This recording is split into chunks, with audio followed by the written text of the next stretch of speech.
So we took a trip up to San Diego to see my niece, and my brother and sister-in-law, and celebrate her 4-year-old, her 4th birthday party. So she was actually born while Ken and I were on our honeymoon. Yep. Which was just crazy.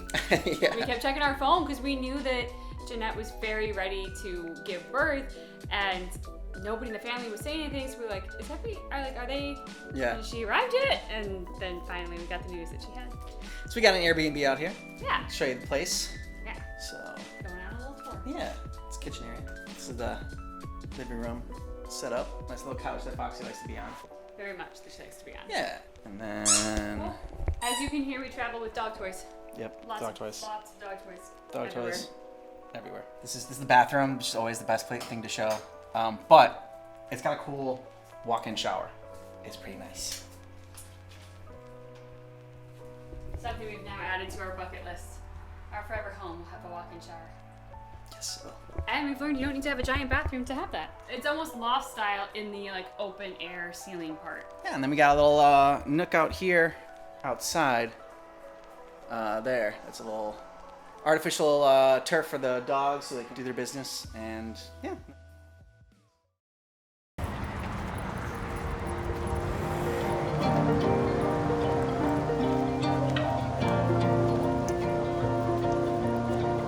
So today was our first full day in San Diego. Mm-hmm. Yesterday was mostly spent getting all settled in once we arrived.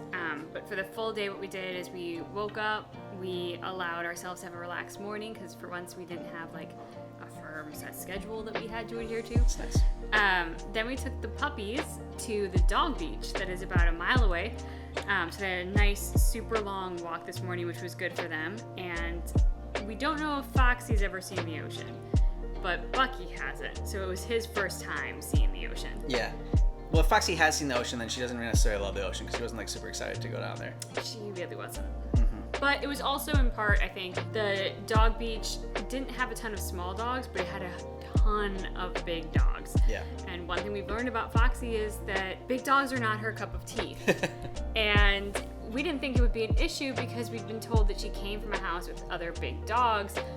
I think, unfortunately, those dogs were kind of dicks to her. Yep. And it has left a lasting and negative impression.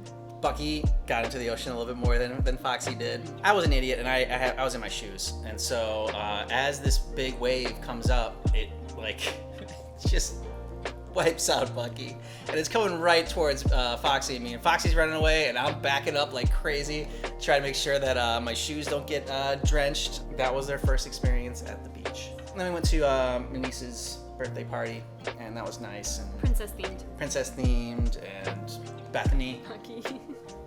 Bethany gave her a beautiful present. There is this trunk that my mom gave to me when I was roughly about Margot's age that she had basically custom designed, and she didn't build the trunk frame per se, but everything else about it she had created with Disney images.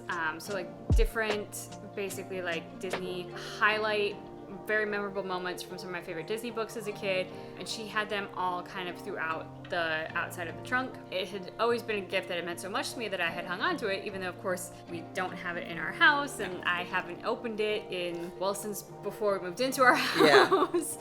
Yeah. So it was just sitting in our garage collecting dust, and when I was in Chicago with Ken this past September. Yeah. Margot was dancing around and singing, and Jeanette showed me a video of her being Elsa in their living room in a dress singing Let It Go in her own world. And I was like, that is so reminiscent of what I did when I was her age, and I bet she would really love this trunk too. And right now nobody's loving the trunk. The trunk is just collecting dust in a garage, and it deserves to be loved. So little treasure chest for her. Yeah, exactly. And hopefully it gets passed on. She can pass it on to her kids, her niece. Yeah, like we did. He's like, but Dad, I've had such a hard night. What can I do for you right now, kid? Bucky's very happy to be home. Yes, he is. Although he did very well in San Diego. We are making a real effort to expose Bucky to new and more trips, experiences. One of the biggest things with puppies, for anybody who doesn't have one, is that as they are young, you want to expose them to various different scenarios and let them know that it's okay and it's safe and that these are good things rather than scary things. So that is something we are working on with Bucky. Yeah, he's not as much of an adventure dog as Foxy is. Oh, Foxy's such an adventure dog. Yeah, Foxy will sit in the back seat and she'll be like, the paws up, head out the window, just a total adventure dog. She's always the one that wants to go exploring when we go on walks and everything. Yep. And Bucky's getting better. Like when we first started doing walks with him, he was very close to us the entire time, and now he's getting more like, he's up ahead with Foxy. The beach was fun. Wasn't as they didn't like it as much as we thought they would. Next time I'll wear sandals when we go to the beach so I can go in the water with them. I thought we were gonna go to the beach again, but like after the first time, we are kind of like, all right, I think this is enough stimulation for them. Yeah, it was twofold with the dogs. So for Bucky, I think it was a sense of just overstimulation of new things. Mm-hmm. I don't know how much it's even really rained in the time that we've had him, let alone taking him to an ocean where like waves are coming at him and he doesn't really know what that is or what to make of it.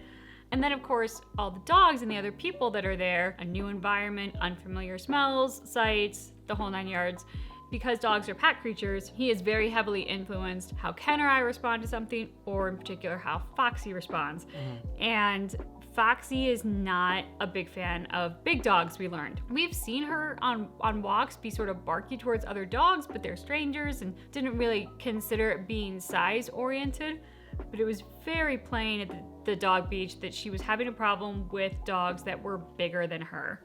And that was scary to her. And she's gotten better, but when we first got her, like she would not go around a corner. We thought that maybe like in the last home she had big dogs that would jump out at her, like scare her when she was rounding the corner. And she was also very like worried about eating out of or drinking out of the bowl. Like we tell her, we had to like encourage her to drink out of the water bowl and that it's okay. Almost like give her like her own water bowl. Like she couldn't do like the communal one. We had water bowls for her in a few different rooms for a while there. Yeah.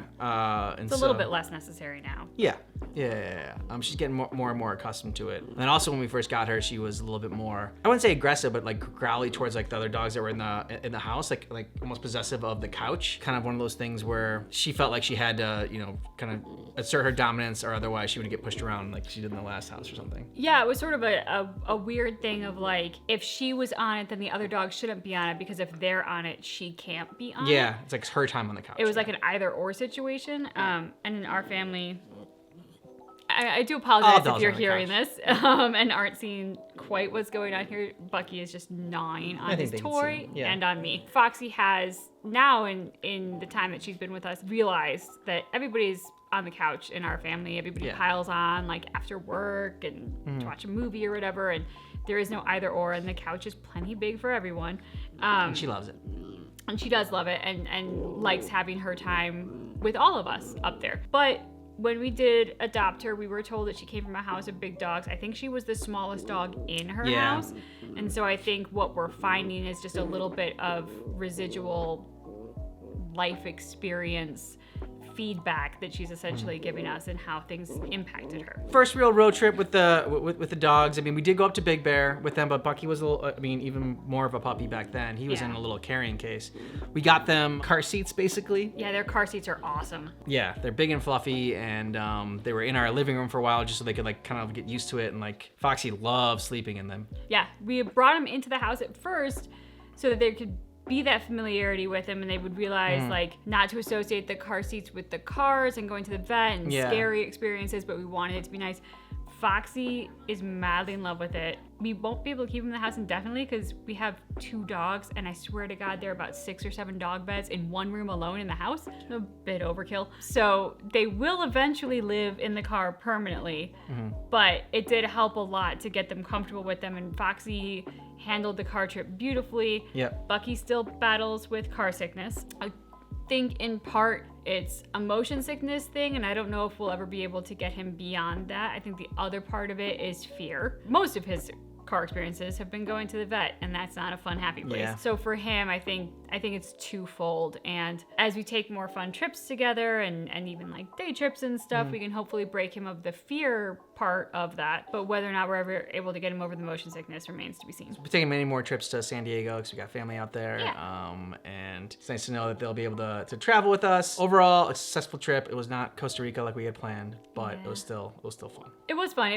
Costa Rica would have been magnificent, no question, hands down. But what I do really appreciate about the trip that we did at least get to take is Ken and I both got to unplug. We both got to relax. We both got to step away from the work and the grind. Because even if you love what you do, there is still a work element to it that doesn't leave you a lot of time for yourself or for each other and for time with family. Our family for Mario Kart, dogs, and Mario Kart, which is really important in life. So it was really important, I think, to do that because I don't recall the last time Ken and I had that ability to unplug quite so much and have sort of just uninterrupted time to do whatever we wanted with our time and not be scheduled all over the place. Got some good food. Probably had the best pizza in... Oh yeah, that pizza was amazing. Yeah, outside of Chicago. It was fantastic. Like there was a lot of toppings on it. Crust was nice and like soft, but like not. Still had a crunch. Yeah, like a little bit of a crunch to it. It wasn't like deep dish, but there wasn't like a thickness to it. It was just hearty. It was fantastic. For anybody who's in San Diego, should definitely check it out. Like the toppings that we happened to get this time, just kind of on a whim, was bacon and green peppers. Our experience when that happens is, there's like lots of gaps where you see cheese and then there's some bacon and a decent amount of green peppers usually. This was like a ton of bacon, ton of green peppers, very little empty space for cheese, and it just, with the heartiness of the pizza, was the right balance. It really tasted amazing. And got some like Mexican food too. Like, you want to get tacos out there and whatnot, but like it just wasn't. I worked at a Tex-Mex place, so they had like some of the best Tex-Mex food there and like really great tacos, and guacamole and everything. And so the bar is high, and it's just haven't found a place outside of there that's kind of matched it. Yeah, we've looked in our area where we live for some really great tacos. Yeah. Haven't found those yet. We've looked in San Diego, thinking like, hey, new place, maybe we'll find it. Unfortunately not. The quesadillas were good, but also like I kind of feel like it's hard to work mess up hard with quesadilla. Exactly. Yeah. So what is hopefully next for us? We will be introducing Bucky into some training classes, puppy training classes, with the ultimate goal of being able to put him into him and Foxy, of course, but Foxy's already perfect, so she doesn't need training classes. Put him and Foxy into a doggy daycare facility that also could possibly be a boarding facility when we do want to travel out of the country or even just to another state. And fingers crossed we'll be able to take another trip coming up in the new year, but until then we'll bring you more puppy stories and that's what we got.